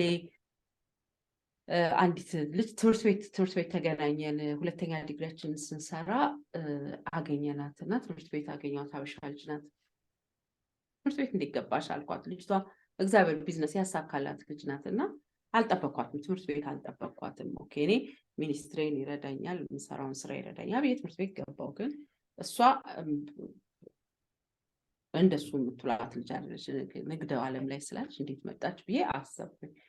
ግን አንድ ጥያቄ ጠይኳት ስንወጣ እንዴት ገባሽ ለምን ይሄን ኮርስ መውሰድ ፈለግሽ ምናምን ብዬ አልኳት። ባሌ አለች በጣም ዋይዝ ሴት ናት፣ በጣም ነው የወደድኳት። እህቴ ስትመጣ በደንብ ያወራል አለ ቁጭ ብሎ፣ ከኔ ጋር ግን ማውራት አንችልም ማለት። እህቴ ስትመጣ ግን እሱ ከኔ ጋር ሲቀመጥ ይሄንን ያህል አያወራም። እህቴን ሲያገኛት ግን በደንብ ያወራል። ምንድነው ልዩነታችን ብዬ ሳይ እህቴ የእሱን ቶፒኮች ታውቃቸዋለች። እሱ ሊያወራው በሚፈልገው ደረጃ ነች፣ ኖሌጁ አላት። እኔ ግን ታች ነኝ ያለሁት፣ ራሴን አየሁታለች። ስለዚህ ራሴን አሳድጌ ከሱ እኩል ለመሆን ከእግር አጥንት ስላልተሰራሽ እየተረገጥሽ ኖረሽ መኖር የለብሽ። ከጭንቅላት አጥንት ስላልተሰራሽም ከላይ ልሆን ማለት የለብሽ። ከጀርባ አጥንትም ስላልተሰራሽ ወደኋላ ሩቅ መሆን የለብሽ። ከጎን አጥንት ስለተሰራን እኩል ባለ ቪዥን የምትመች ረዳት እንፍጠርለት ስለሚል የሚመች ረዳትነት ማለት ቀጥታ አእምሯችን የሚሄደው ድሮ ኢትዮጵያ ረዳት የምንላቸው የታክሲ ረዳቶች እንደዛ አይነት ማለት ወይም የቤት ሰራተኛ የምትረዳኝ ሴት ናት ብለን እንደምንል ወይም ሞግዚት እንደዛ ማለት አይደለም። ዳትስ ዘ ኔም ኦፍ ዘ ሆሊ ስፒሪት። መንፈስ ቅዱስ ሃሌሉያ ረዳት ተብሏል አይደለም? መንፈስ ቅዱስ አጽናኙን እልክላችኋለሁ ሲል አጽናኙ በሰባት ስም ሲተረጎመው ኮንፈርተር፣ ሄልፐር፣ አድቮኬተር፣ ስታንድ ባይ ምንድነው ሌላ ብቻ 7 ስሞች አሉት። ያንን ስም ከኮንፈርተር ጀምሮ 5ቱን ጠቅሻል፣ 2 ይቀረኛል። ጌታ ይባርክ። ያንን ስም ሲሰጥ አንዱ የመንፈስ ቅዱስ ስም ረዳት ነው። ስለዚህ ረዳት ማለት አንድ ሰው እርዳታ ራሱ የሚፈልገው ረዳት የሚያስፈልገው የሚሰራው ስራ ስላለው። ለመቀመጥ ረዳት አያስፈልገኝ። ረዳት የሚያስፈልገኝ የምሰራው ስራ ስላለኝ። ለምሳሌ ብርሽ የምትመች ረዳት ታስፈልገው ነበረ። ስለዚህ ካገባሁት በኋላ አንቺ ነሽ የጠየቅሽኝ እያለ አስቸግሯል። በእናንተ ፊት ስሞታ አቅርቤያለሁ። በእርግጥ እሱ ነው የጠየቀኝ። ጌታ ይመስገን። ባገኘሁት እድል እሱን አጋፍጣለሁ። እግዚአብሔር ይመስገን። ኤኒዌይስ ፎር ጆኪንግ ነው። ጌታ ይባረክ። አሳይመንት ነበረው፣ የሚሄድበት ግብ ነበረው፣ ጎል ነበረው። ያም አሳይመንቱ ጌታ ማገልገል ይወዳል። ብዙ ልጆችን ለእግዚአብሔር መንግስት ማቅረብ ይፈልጋል። ሰዎች በወንጌል አምነው እንዲድኑ ይፈልጋል። ያንን ራዕይ ይዞ እየሄደ እያለ እኔ ወደሱ ህይወት ስመጣ ኖ እኔ ነጋዴ መሆን ነው ፈልገው፣ ቅዳሜና ዱባይ መሄድ ነው የምፈልገው ብል ሁለታችን አንድ መንገድ ላይ መሄድ አንችልም። ስለዚህ እኔ የምመች ረዳት ልሆንለት አልችልም ማለት ነው። ለዚህ ነው ሰዎች ሲያገቡ ሊጠነቀቁ ከሚያስፈልገው አንዱ ነገር ራዕይ ላይ ሩጫ አላት ወይ ሴት። ስለዚህ የምትመች ረዳት መሆን ማለት ሃሌሉያ። ልጆች እኔ ዘር መተካት እፈልጋለሁ ብሎ እጁን አጣጥፎ ቢቀመጥ አይችልም። የምትመቸውን ረዳት ማግኘት አለበት። ስለዚህ ብቻቸውን ወንዶቹ የማይችሉት ነገር አለ ማለት ነው። እኛም ብቻችንን የማንችለው ነገር አለ። ስለዚህ የምንረዳዳበት ቦታ ነው ሜሬጅ። ጌታ ይባረክ። ስለዚህ እግዚአብሔር ሲያስበው ለመረዳዳት የፈጠረው ቦታ ነው። ለብቸኝነት መልስ ብቻ ሳይሆን ለመረዳዳት። ልጅ ለመውለድ ቢፈልግ የምንረዳበት ቦታ ነው። ብቻዬን ልወልድ አልችልም፣ ብቻውን ሊወልድ አልችልም። እሱ ይረዳኛል፣ እኔም እረዳዋለሁ። ሌላው የምንረዳዳበት ከዝሙት የምንጠበቅበት ቦታ ነው። በጣም ነው ጋብቻን በዚህ የሚረዳ። ከዝሙት እንጠበቃለን። ምክንያቱም ኦልሬዲ እግዚአብሔር ይመስገን ስለ ሴክስ ፍላጎት እግዚአብሔር የሰጠን ነገር ነው። እግዚአብሔር እኛ ውስጥ ያስቀመጠው ዲዛይር ነው። እግዚአብሔር ሴክስ ላይ ያለው አቋም አንድ ነው። ጊዜውን ወቁ፣ ቦታውን ወቁ፣ ኢንጆይ ነው የሚለው። ጊዜውን ወቁ ማለት ከጋብቻ በፊት አታድርጉት ማለት ነው። ቦታውን ወቁ ማለት ደግሞ ከገዛ ሚስት ጋር ነው የሚለው። እንዴ ምሳሌ ላይ ሄዱ ጡቷ ያርካ ይላል። መኃልየ ሰሎሞን ላይ ሄዱ እኔ ምንድነው ቆይ ጥቅሱ ይቅርባ እናንተ አንብቡት። 7 ላይ ሴትዮዋ ትናገረዋለች በትክክል በሱ ልርካ ትላለች።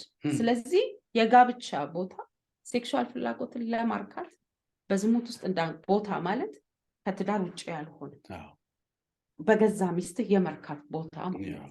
እነዚህ ነገሮች ካስተካከልን ሴክስ እግዚአብሔር የባረከው ጊዜ። ሌላው እርዳታ፣ በተጨማሪ እርዳታ በድካም ጊዜ ያበረታኛል፣ በፍላጎት ጊዜ ያረካኛል፣ ተስፋ በቆረጥኩበት ጊዜ ተስፋን ያድሳል። በስመ አብ ባሎች ይሄንን ስሙ። አሜን። ሚስቶቻችሁ ከእናንተ የሚሰሙት ቃል ፔን ኪለር ነው፣ ስትሬንግዝ ነው። በእውነት ፔን ካለ ኖ ዩ ቢ ፋይን ጌት ሬስት አው ቴክ ኬር ኦፍ ዲስ ምንም አትሆኝም፣ አንቺን እጸልይልሻለሁ። እነዚህ ቃሎች ራሳቸውን የቻሉ ፈውሶች ናቸው፣ ፔን ኪለሮች ናቸው።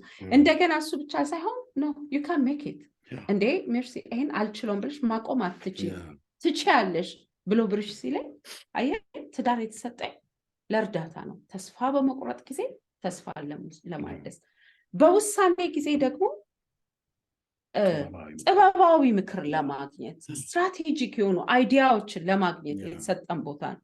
እኔም መወሰን የሚገባኝ ትልቅ ነገር ካለ በታላቅ ምክር ሰልፍ አድርግ ይላል ጌታ ይባላል። የጥበብ አምላክ ቤታችንን የምንመራበት ጌታ ሰጥቶናል። ስለዚህ ትዳሬ ለምኔ ነው ካለ ለመረዳዳት ነው ያለን፣ ለመፎካከር አይደለም ያለነው፣ ለመረዳዳት ነው ያለነው።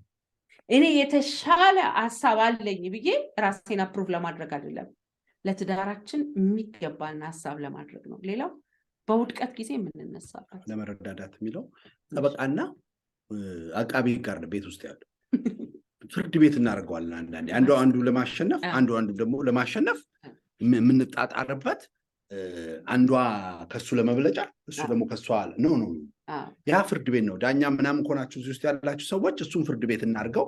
ቤት ግን ሁለት ተባብረው ቲም ሆኖ ጎል የሚያገቡ ኳስ ተጫዋቾች አንዱ ለአንዱ እያቀበለ አንዱ ጉድለቱን እየሞላለት አንዱ ሲታለፍ አንዱ የሚደረብለት መረዳዳት ነው እንጂ ዳኛና ምንድነው ጠበቃና አቃቢ ጋውን ስራችሁ ቀይሩ የሚለው እግዚአብሔር።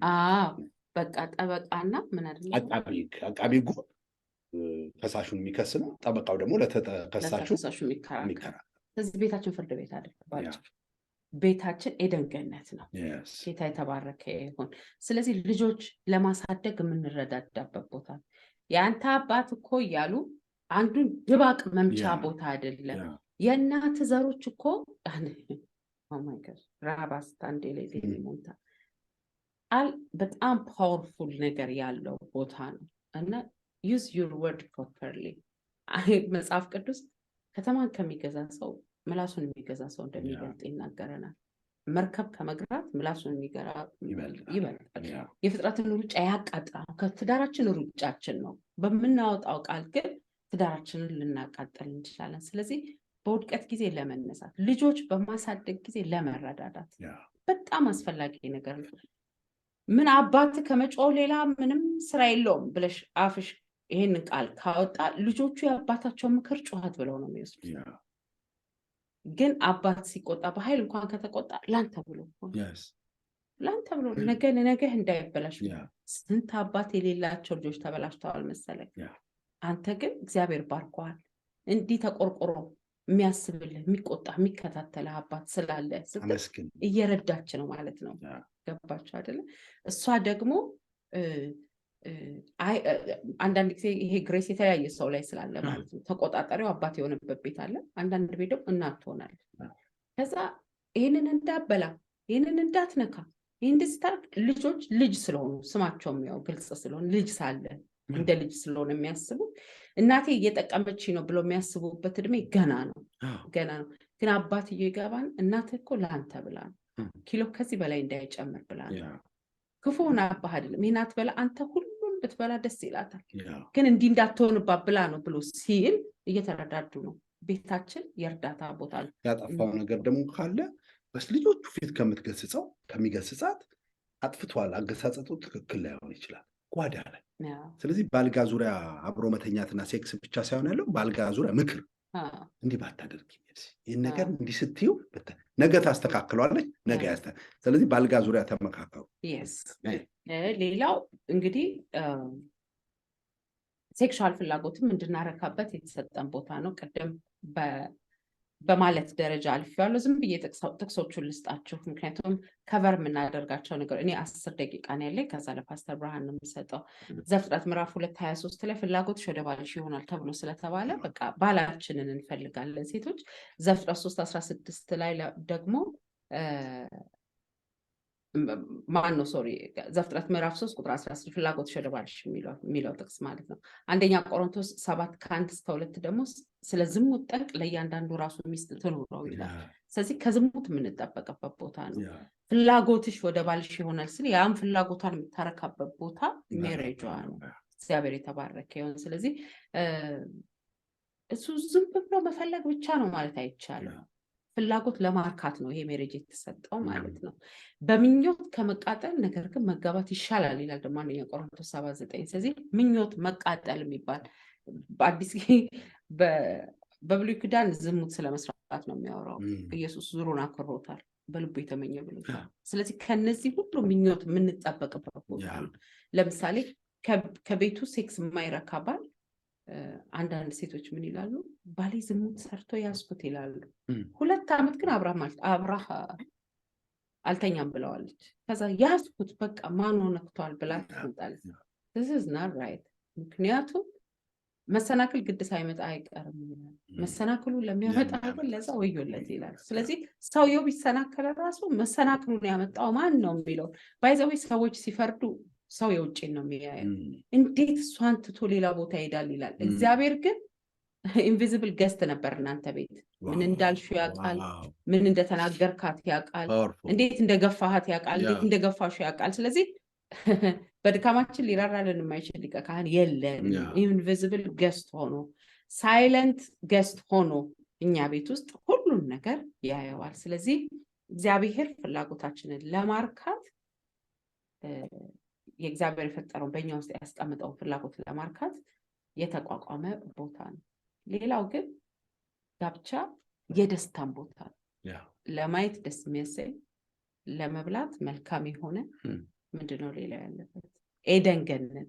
ኤደን ገነት የመናፈሻ ቦታ፣ ትዳራችን የደስታችን ቦታ ነው መሆን ያለበት።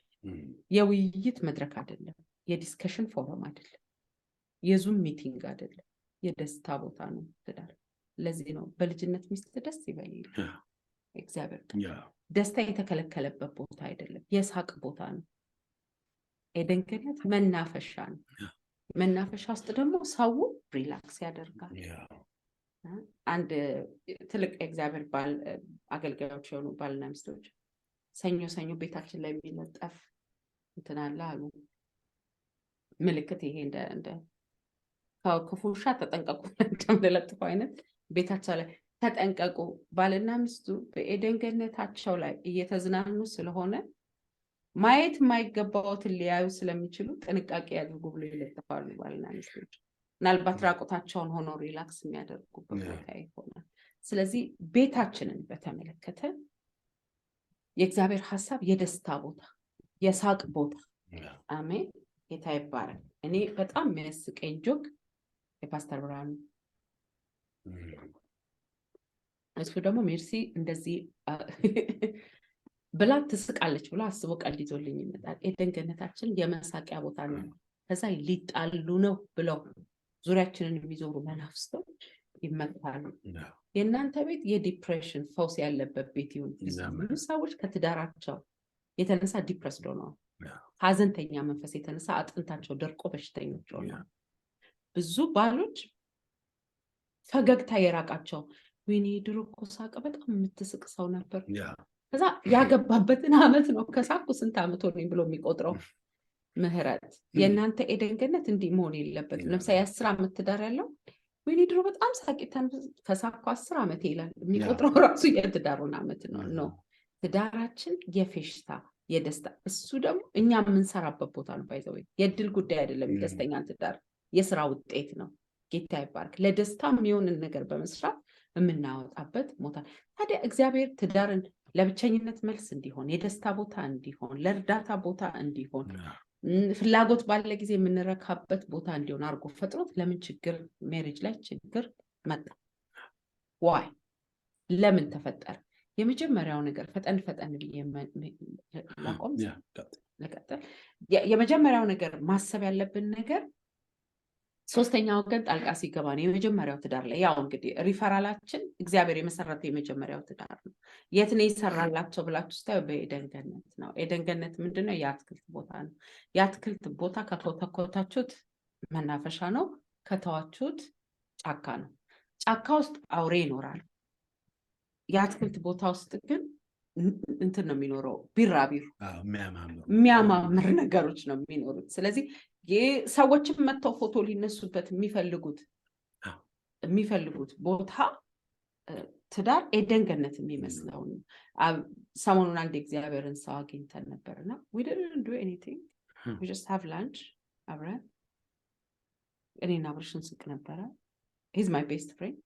so ጌታ ሆይ ምን አይነት ትዳር ሊኖረኝ እንደሚገባ ዛሬ ስላሳየኝ አመሰግናለሁ። ሰዎች ፎቶ ሊነሱበት የሚፈልጉት የደም መናፈሻ ሆነ ማለት ነው። ሰሞኑን አንዲት እህትኛ ቤት ነበረች። እግዚአብሔር እኔ ትዳሬን በቃ የማይበት መስታወት የማይበት ቦታ የእናንተን ስለሰጠኝ ኤደን ገነታችሁ ሰዎች ልክ አሁን እኔና ብርሽ ስንጋባ እናንተ እንዴት እንደሆናችሁ አላውቅም። ጊዮን ነው ፎቶ የተነሳ ነው፣ ከፍለን የተነሳ ነው። ጌታ ይባረክ። መንገድ ላይ ያለ ጫካው ስለመነሳት አትከፍልም። ጊዮን ግን ከፈልን። ለምን ከፈልን? የሆነ ሰው ጊዜ ወስዶ ያንን ኤደን ቦታ ጫካ ቦታ ተንከባክቦታል።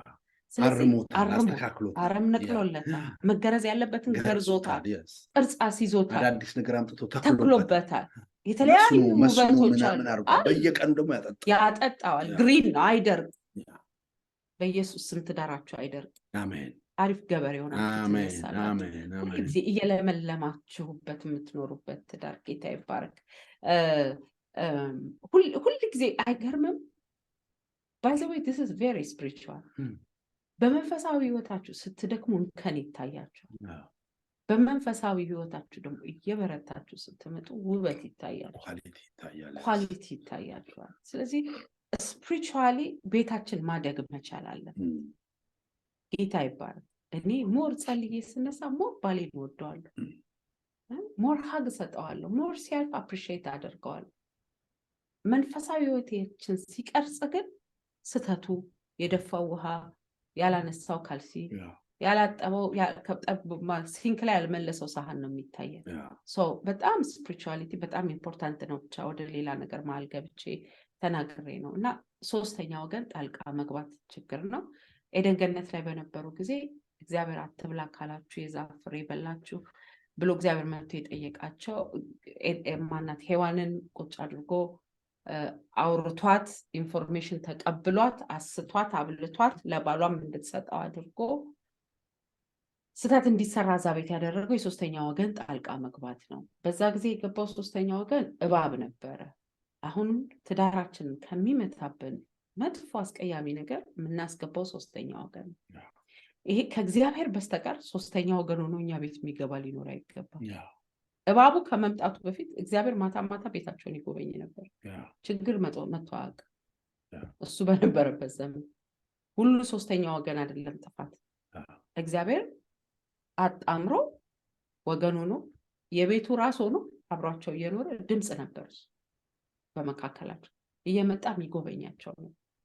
ከዚህ በፊት ግን አውርተውት ማያውቁት ስትሬንጅ የሆነ እባብ መታ ሌላ ጓደኝነቱ ሌላ መጣበቅ ውስጥ ስትገባ ትዳሩ አፈረሰ። ስለዚህ አሁንም ትዳሮች ለምንድን ነው ችግር የሚፈጥራቸው? ከትዳራችን ሌላ የምንጣበቀው ነገር ሲኖረን ትዳራችን ላይ ችግር ይመጣል። ከትዳራችን ሌላ የምናወራው አካል ሲኖረን ችግር ምን ማለት ነው? እንደ ጋራ የምናወራው ሰው አለን። ለምሳሌ በህይወት አሁን እኮ እናንተ ባልና ሚስት ሆናችሁ እኛ ልትሰሙ መጥታችኋል። በህይወት በኑሮ በምን የሚጠቅሙንን ሰዎች እንሰማለን። ያ ራሱን የቻለ ከሶስተኛ ወገን በጋራ የምናገኘው ነው። አዳምና ሔዋን በጋራ ሆነው አግኝተውት ቢሆን እባቡ አይሸውዳትም ነበር ሔዋንን። ለምን ብትሉ አትብላ ሲል እግዚአብሔር የነገራችሁን ነገር ኮንቪንስ ያደረጋ ፕሮቴክት አላደረጋትም። ይችን ሴት አብሯት አልነበረም። ይችን ሴት ወይም ደግሞ ኢንፎርሜሽኑን በትክክል አልነገራትም። ይህንን እንዳትበሉ በበላችሁ ጊዜ ሞትን ትሞታላችሁ ተብለናል የሚለውን ሰይጣን ደልዊት አደረገባት። ከነገራት ኢንፎርሜሽን ሌላ ነገራት። መጣበቅ ቻሉ። ከዛ ለአዳም ሄዳ ሰጠችው ነው የሚለው። አብረው አልነበሩም። ቤታችሁ ክራክ የሚያደርግ መለየትን የሚያደርግ ነገር ሲያመጣ እባባዊ ነው። ስለዚህ ይሄ ነገር ባልሽ እንዳይሰማው ግን ይህን በበላሽ ጊዜ አይንሽ ይከፈታል ሲሉሽ እንዳይሰማው ብለሽ አትኑሪ። ቤትሽን የሚያጠፋ ኤደን ገነትሽን ሚስ የምታደርጊበት ነገር ነው። አንዳንዱ ቤት ቁጭ ብሎ ኤደን ገነቱን ሚስ ያደርጋል። በጣም ኤደን ገነቱ ወደ ጫካ ይቀይርበታል። አንዳንዱ ደግሞ ጥሎት ይወጣል። እና አንድ ጊዜ እኛ ጓደኛ ሚስቱ ቤት ውስጥ በጣም አስቸገረችው። እንዲህ አልሆንክም፣ እንዲህ አይደለህም፣ ይህን አትሰጠኝም ምናምን የሚል በቃ በጣም አስቸገረችው። እና እኔ ልጅህን አልቻልኳትም አለው። አባቷ ጋር ሄዱ። እኔ አልቻልኳትም፣ እኔ አብሬያት መኖር የምችል አይመስለኝም፣ ምን ይሻለኛል ሲለው ወይ ከሌ ያለው ሴት ሁሉ አንድ አይነት መሆኑን ባቅ መጀመሪያ እናቷን አልፈታትም ነበር አሉ ሰውየው። አየህ እና ተው፣ አርፈህ ተቀመጥ፣ አታድርግ። ክፉ ምክር፣ ክፉ ጣልቃ ገብነት፣ ሶስተኛ ወገንነት ቤትን ያፈርሳል። ስለዚህ ይሄ ሶስተኛ ወገን ማን ሊሆን ይችላል ብላችሁ ከጠይቃችሁ የስ ኢሎስ ሊሆኑ ይችላሉ። ዩኒቲያችሁን አድቮኬት ማያደርጉ ነጥለው አንተን ጥሩ አድርገው ቺክን ክፉ ሚስት ሲሉ ሄይ ማሚ አንደርስታንድ አድርገት እያላችሁ አትሉ ነው። እኛ ካሁን በኋላ አንድ ነን፣ እሷ የምትባል የለም እሱ የሚባል የለም ብላችሁ ሶስተኛ ወገንን ማስወጣት ከቻላችሁ ከእህቶችሽ፣ ከወንድሞችሽ፣ ከእናት ከአባትሽ ባልሽን ፕሮቴክት ካደረግሽ፣ አንተም ከዘመዶች ሚስትን ፕሮቴክት ካደረግ ለቤታችሁ ፋይት አድርጋችኋል፣ አሪፍ ገበሬዎች ሆናችኋል ማለት ነው። ሁለተኛ ይሄ ሶስተኛ ወገን ብለን የምንላቸው ሚዲያዎች፣ የዓለም ዜናዎች፣ ወሬዎች ወይ ጉድ! አሁንማ ሰሞኑን እኮ ባለፍነው ጦርነት አንድ ብርጭቆ ላይ ውሃ ካላፈላን የሚሉ ባልና ሚስቶችን ሁሉ እስከሚለይ አድርጓቸዋል። ምክንያቱም የዓለምን ፖለቲካ ቤታቸው ውስጥ አስገብተው ሶስተኛ ወገን አስገብተው ማለት በድሮ አይን መተያየት አልቻሉ፣ በድሮ አይን መቀባበል አልቻሉ፣ እንደ ድሮ ማውራት አልቻሉ። የሆነ ሰው ለገደለው የእናንተ ዘሮች ሲገሉ ይላል፣ የሆነ ሰው ለተገደለበት እናንተ እየገደላችሁን ይላል። ተቃቅፎ የሚተኙ ባልና ሚስቶች እኮ ናቸው። ግን ሶስተኛ ፖለቲክስ የሚባል ነገር ጣልቃ ሲያስገቡ ያ ነገር ይፈጠራል ማለት ነው። ሌላም በሶስተኛ ወገን መልክ ሆነው የሚገቡ ብዙ ነገሮች፣ ቴክኖሎጂዎች። ባልና ሚስት ሁለቱም ላፕቶፕ ይዘው መሀል ላይ ልጃቸው ስልክ ይዞ ፎቶ አየው፣ እርስ በርስ ኮሚኒኬት አያደርጉም።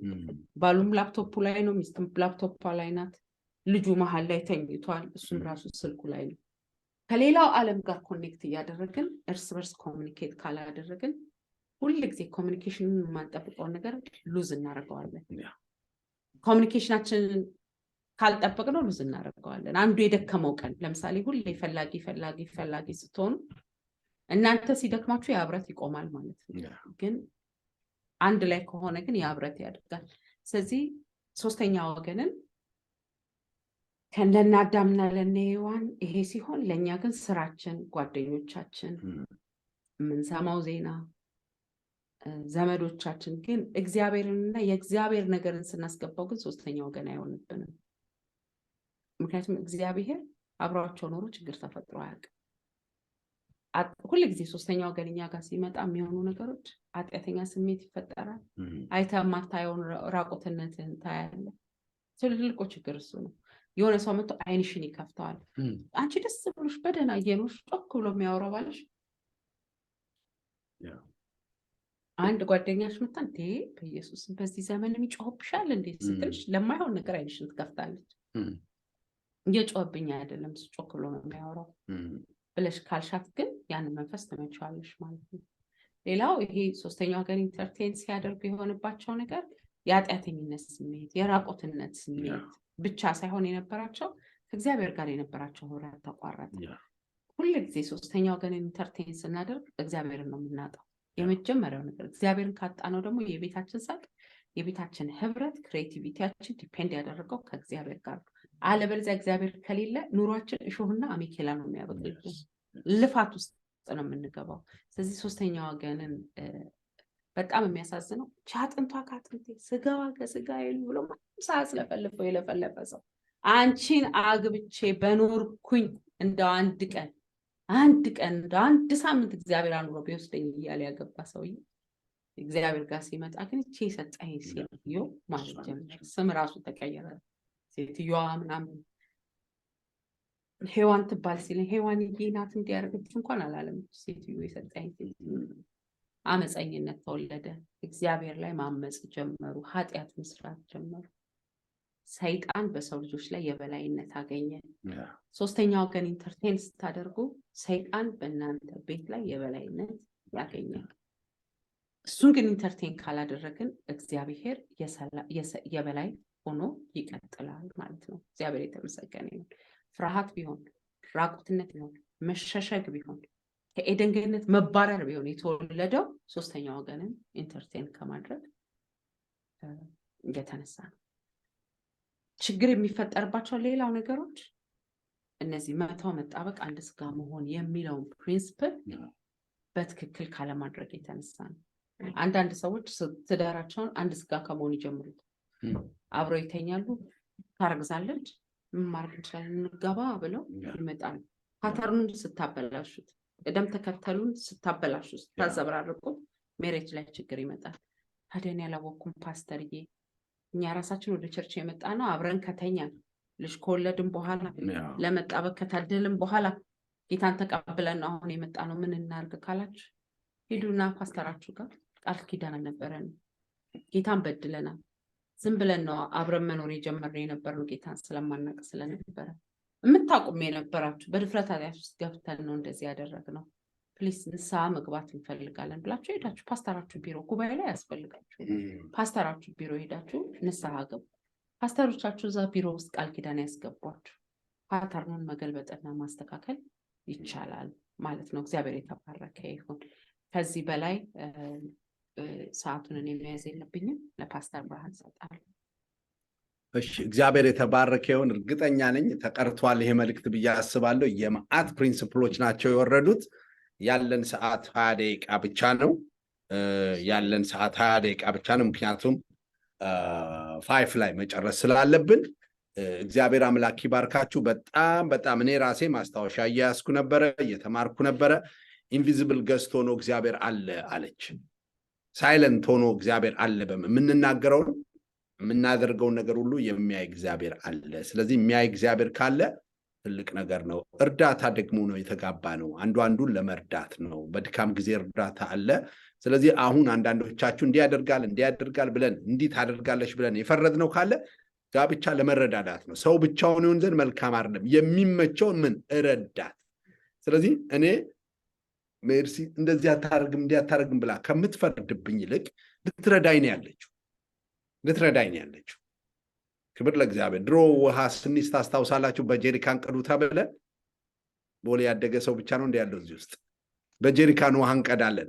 ለሁለት በእንጨት እንደዚህ እንከትና ይዘን እንሄዳለን። አንዱ አንዱን ይረዳዋል። ስለዚህ ጋብቻ ውስጥ እንኳን ሚስት ድካም ካለባት ለመረዳዳት ነው ያለን። ስለዚህ ዛሬ አጠገባችሁ ያለች ሚስት ካለች፣ ምናልባት ከሚስቶቻችሁ ጋር ከባላቻችሁ ጋር ያለ ካለ እኔ ሜርሲ እላታለሁ፣ በድካምሽ እረዳሻል፣ አልፈርድብሽም። አሜን። በድካምሽ በማትችው ነገር ያለውት ምን ለማድረግ ነው? ለመርዳት ነው። የሚገርምሽ ሜርሲ መኪና ስንነዳ ብላይንድ ሳይዳችን የሚያሳየን እነዚህ የሳይድ እንትኖች መስታወት አሉ፣ የፊት ለፊት መስታወት አለ። ትንሽ ናቸው ግን ረዳት ናቸው። ስለዚህ ያለውት ለመፍረድ ሳይሆን ምን ለማለት ነው? ለመርዳት ነው። ስለዚህ ባል የማይችለው ነገር ካለ ሴክሹዋሊ በጣም እንትን ከሆነ ፍላጎት ያለ ልረዳው፣ እዛ ነው ያለውት። የፋይናንስ የማጥፋት ችግር ያለባት ከሆነ ሊረዳት እንደማነጅ ማድረግ። ምናልባት አንደኛው የትዳር አጋር ሰውነቱን መጠበቅ የማይችል የበላ የሚወፍር የምትወፍር ከሆነ ልትረዳው ነው። ዳይቱን በማስተካከል ልንረዳደ። ጸሎት የማይችል ከሆነ እሷ መች ትጸልያለች፣ ደግሞ እሱ መች ይጸልያል ነው። ለመርዳት ነው ያለነው። አሜን። እርስ በርሳችን ከተረዳዳን እንግሊዝም ይቀላል፣ ለንደንም ቀላል ነው ትዳር። አሜን። እርዳታ ደግሞ የማያስፈልገው የለም። ኢቭን ሙሴ ትልቁ የእግዚአብሔር ሰው ኦርና አሮን ምን አደረጉት ይላል? እጁን ይዘው ረዱት። እንደውም ድንጋይ ያመጡና አስቀመጡ። ይሄ ሽማግሌ እሱ መሪ ነኝ ብሎ አልፈረዱበትም።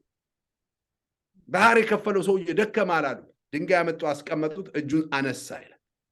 እጁን ያዙለት ይላል። ከዛ በኋላ ምን ይላል? ቀን ሙሉ እጁን ያዙት ይላል። አይገርምሽ? ከዛ በኋላ ምን አደረገ ይላል? ኢያሱም ያሸንፍ ነበር። አሜን። እጅ የሚይዝ ሲኖር የሚረዳዳ ካለ ለቸርቻችሁ መልእክት ነው ይሄ። ስንረዳዳ ማን ያሸንፋል? ኢያሱ ምን ማለት ነው? አዳይ ማለት ነው። ኢየሱስ ማለት ነው። ኢያሱና ኢየሱስ የሚለው ስም አንድ አይነት ነው። አዳይ ማለት ነው። በትዳራችን ኢየሱስ ያሸንፋል። ሃሌሉያ። በትዳራችን በቸርቻችን ስንረዳዳ በሜዳ ላይ በጦርነቱ ሜዳ ላይ ያሉ ልጆቻችን ያሸንፋሉ።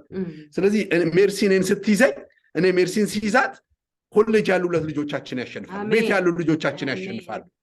ሃሌሉያ። እርስ በርስ ሀገር አንዱ አንዱን ሲረዳ እርስ በርስ አንደኛው እርሻ ሲሰጥ አንደኛው ቴክኖሎጂ ሲሰጥ አሁን ካሊፎርኒያ እርሻ ደርቋል፣ ግን ጆርጂያ ይሰጠዋል። ያኛው በቴክኖሎጂ ይረዳል፣ የኛው በእርሻ ይረዳዋል። ክብር ለእግዚአብሔር። ስንረዳዳ እናሸንፋለን።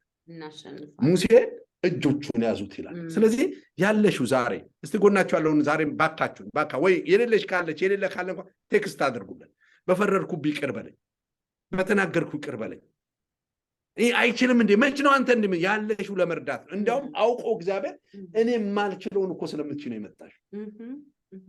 አሁን ሜርሲ የኔና አንቺ እውነት እንነጋገር በዚህ ጉባኤ ከተባለ ስንፍናችንን እኔ ገንዘብ ክፈል ቤት ኪራይ አስበህ ክፈል ድካሜን ልናገር ብዬ ነው። አስቤዛ አድርግ ቀጥይ ሜርሲ ምግብ ስራ በኢየሱስ ስም እገስጻለሁ።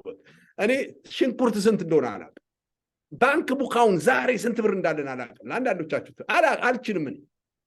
እኔ ጥቅስ ጠይቀኝ እነግርሃለሁ። በአንዴ ትምህርት አስተምር በለኝ አስተባብር በለኝ በኢየሱስ ስም። ዳትስ ማይ ኳሊቲ። ግን ስንት ብር እንደሆነ ጋዝ አሁን አላውቅም። አሜሪካን ስንት ብር ጋዝ እንደሆነ ዝም ብያ ያለ ካርድ እወጣለሁ፣ ያለ ገንዘብ እወጣለሁ። አይ ዶንት ኬር አባውት ዳት። ቁጥር አላውቅም እኔ በዚህ ጉዳይ ላይ። ግን ደግሞ ሜርሲዬ አመጋገብ ትችላለች መስራት፣ ሌላም ነገር ትረዳ። ሜርሲ ደግሞ የማትችለው ነገር አለ። እሱን እንናገረው ከተባለ ለነገ ይቀመጥ። ጉድለት አላት ሜርሲ የራሷ። እኔ ደግሞ አልፈርድባትም በዛ። እኔ I will stand for her for that። ክብር ለእግዚአብሔር። ስለዚህ መረዳዳት ስላለ ሙሉ ሰው አይደለም ያለ ነው። ክብር ለእግዚአብሔር። ስለዚህ በመረዳዳት ህይወታችን የሚመቸው ምን ረዳት ደግሞ የሚለው ስም ዝቅተኛ ስም አይደለም። ኢቭን መንፈስ ቅዱስ ረዳት ተብሏል። እግዚአብሔር ራሱ እንደሱ ያለ ረዳት የለም ተብሏል። የሚረዳን ተብሎ ተጽፏል። ረዳት ማለት ሰነፍ ማለት አይደለም። መንግስት ራሱ ያለው ትልቅ ሆኖ እኮ ህዝቡን ለመርዳት ሰነፍ ስለሆነ አይደለም። ስለዚህ እግዚአብሔር ይባርካችሁ። እናንተ ሪፍሌክት እንድታደርጉ የሚቀጥለውን 15 ደቂቃ እንሰጥና ነገ ደግሞ በእግዚአብሔር ጸጋ እንገናኛ። እርግጠኛ ነኝ ረስርሳችኋል። ደግማችሁ ስሙ። ኦዲዮ ይላክላችሁ። ፈቃዳችንን ሰጥተናል። እግዚአብሔር አምላክ ይባርካችሁ። አሁን